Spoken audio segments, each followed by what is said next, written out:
Whether the pain has spread or not, the pain should be spread the area of the recorded. Compression of lumbar roots forming the sciatic nerve should be considered pain to spread down to the knee.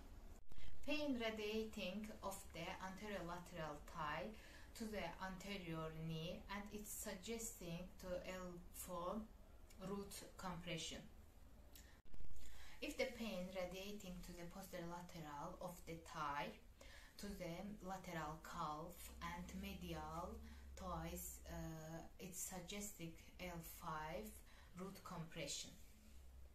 If the pain radiating to the posterior of the thigh and to the calf of the heel and sole, it's suggested S1 root compression. Hello, Kenan. Hello.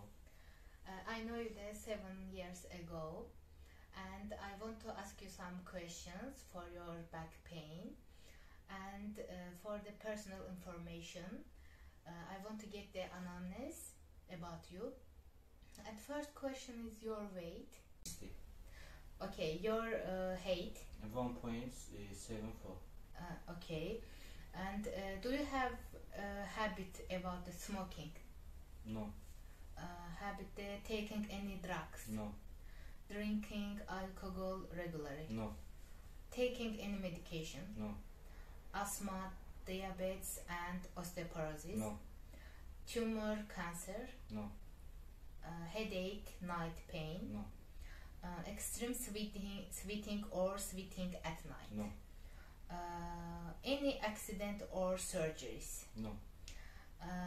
And some vision, speaking or hearing problems?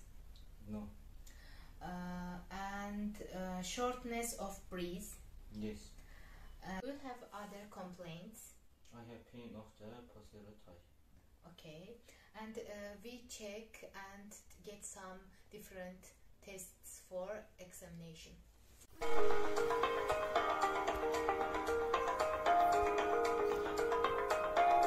Faber test. While the patient is lying in the supine position, hip flexion, abduction and external rotation and knee flexion are performed on the tested side, and the ankle is placed on the opposite knee. Faber is a word formed from the first letters of the movements performed on the hip joint: flexion, abduction, external rotation, extension. Stabilize the contralateral pelvis with one hand while forcing the hip extension on the tested side with the other hand. Pain on the tested side suggests hip pathology. Pain in the contralateral or sacroiliac joint suggests contralateral sacroiliac joint pathology. Straight leg stretch test. The patient lies in the supine position and completely relaxed. With the knee extended, the leg is lifted by the heel. Tension gradually increases in the L5, S1 and S2 roots, forming the sciatic nerve from approximately 35 degrees of hip flexion. Normally, 80 and 90 degree hip flexion is painless and be done without encountering resistance. And however, since flexibility differs from patient to patient, the test results should be evaluated by comparing the right and left sides. Pain radiating from the waist to the leg following the distribution of the sciatic nerve is considered positive. The angle at which the pain beings should be recorded. A modified straight leg stretch test is applied for patients who cannot lie in the supine position. For this, the patient is laid on the side to be tested with the knee and hip flexed and at 90 degrees, and the trunk in the comfortable position in flexion or extension, while the examiner passively extends the patient's knee. The patient's pain radiating to the leg means the test is positive. L4 and L4 nerve roots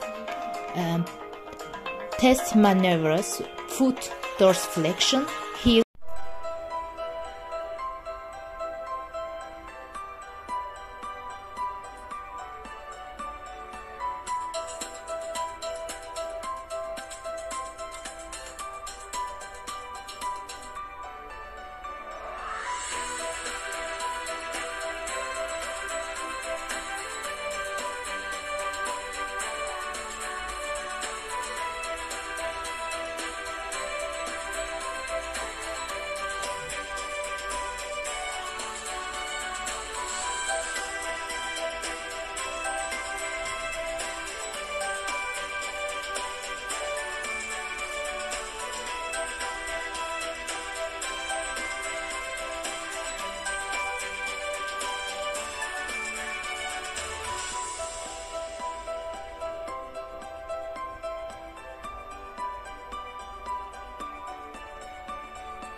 Milgram test.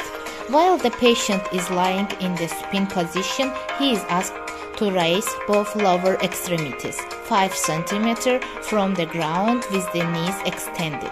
This maneuver stretches the iliopsoas and abdominal muscles, increasing intrathecal pressure. Patient's position 30 seconds instability to protect and feeling low back pain, suggestive of intrathecal and extrathecal spinal pathology.